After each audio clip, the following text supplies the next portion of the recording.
It's been a while. I think the last time I saw you, I was on the wrong end of a triple bomb. I loved wrestling. It's all I ever wanted to do. In our generation, I think you are our workhorse. When you start to prioritize something over your own personal success, it changes everything for you.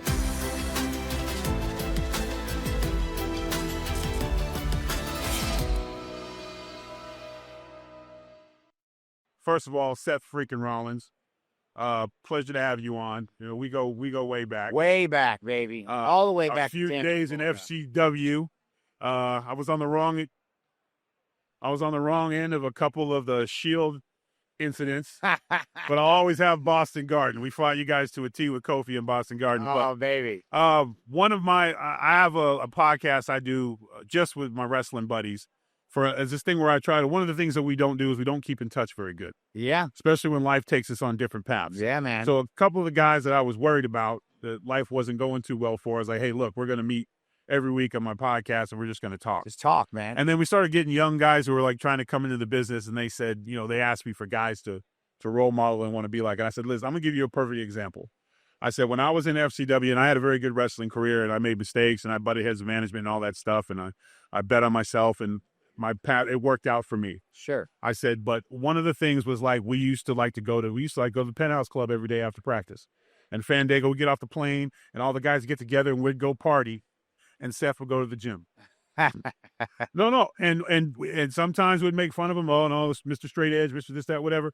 And he was always working. He was always doing the thing. And you will ask any one of those guys, Fandango or any one of those guys, when they look at their career, what's the difference? And myself included was like, Seth was willing to do work when the rest of us were willing to enjoy ourselves. And that's one of the things that I've always respected. Your work ethic is second to none.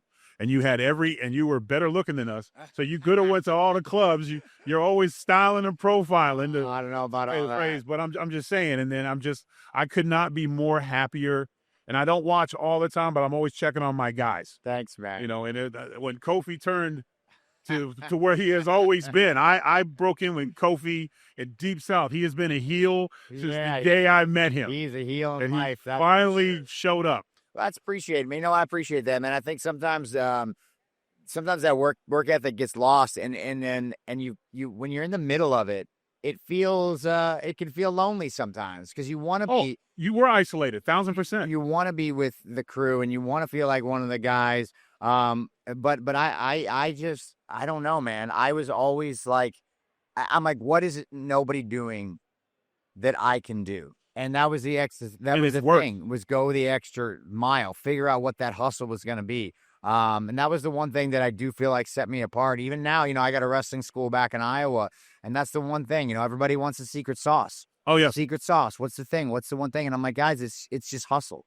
It's just hustle and work ethic, you know, putting it in and nothing changes. You know, this generation's different than our generation. The way they work is different, but the hustle that's interchangeable. It doesn't matter what era you come from. If you're willing to work and put in the time, the good opportunities are going to come for you, you know? And so that's the one thing I always try to tell people. And anyone who doubts it, I'm telling you, my entire career, and it was the WWE a good little bit, Seth was always working.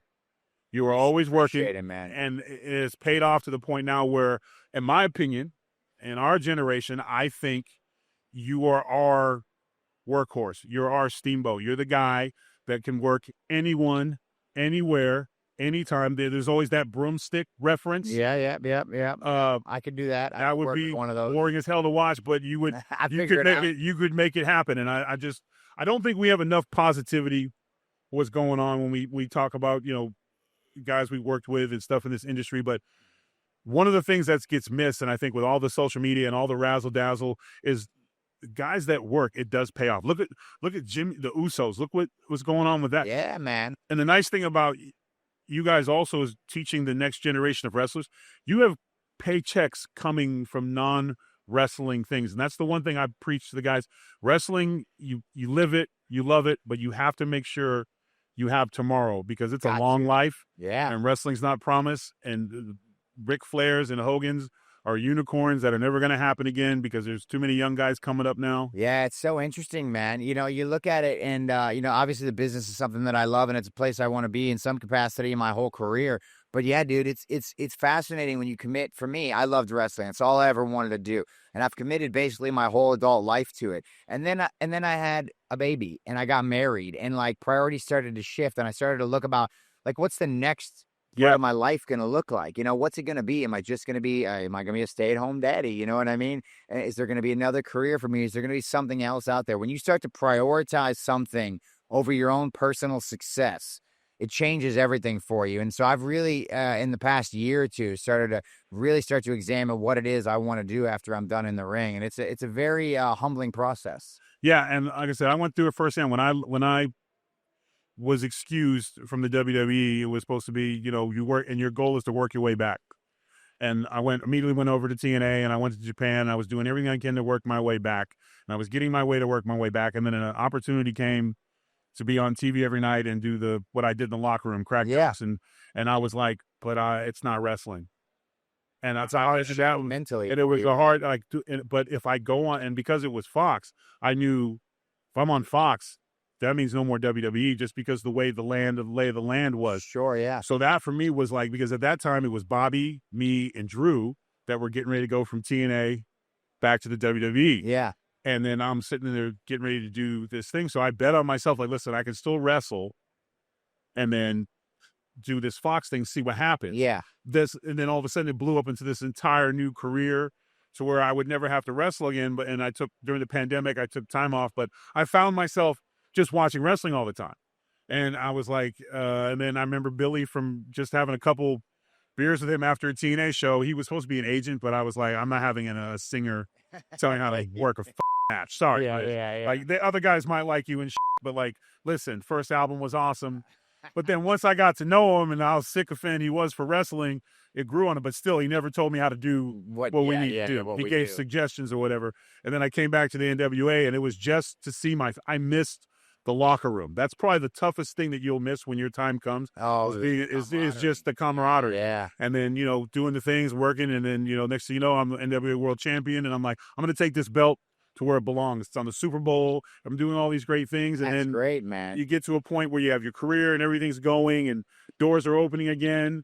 And then my kids are now playing full-time sports. My daughter rides equestrian horses. Wow. My son plays baseball. My other daughter plays swimming. And they're like, Dad, kids now. 13. And my 10-year-old's, she's in Wellington right now riding 3 horses, competing against. Awesome. Yeah. And it was like, hey, kids, do you want to see Dad go one more run? Or do you want me at the games? And they're like, we want you at the games. Yeah, man. So when I retired, it was like tough because physically I was like, I still can, Still got some but left. My kids want me. And walking away from wrestling at that point, I'll never be away from it. You just can't. Nah, it's you just can't. It's in you, yeah. And but when I see guys like yourself, because you have a budding acting career, little bit. A lot of bit. Let's not be shy. Bit. It's condensed because of your work, the schedule of WWE. Sure. I love doing stuff like this. Just getting out here talking about football. We're at Radio Row having a good time. Yep. Talking about life. That's always fun too. So I think there's something for me there. You know what, kid? I think you got a face and a voice for the camera. I think you're gonna be doing all right. I think you'll be doing all right. And appreciate you. I appreciate your time, man, and I'm glad that I got a chance to sit down and just catch up with you. It's been a while. It's been a while. I think the last time I saw you, I was on the wrong end of a triple bomb.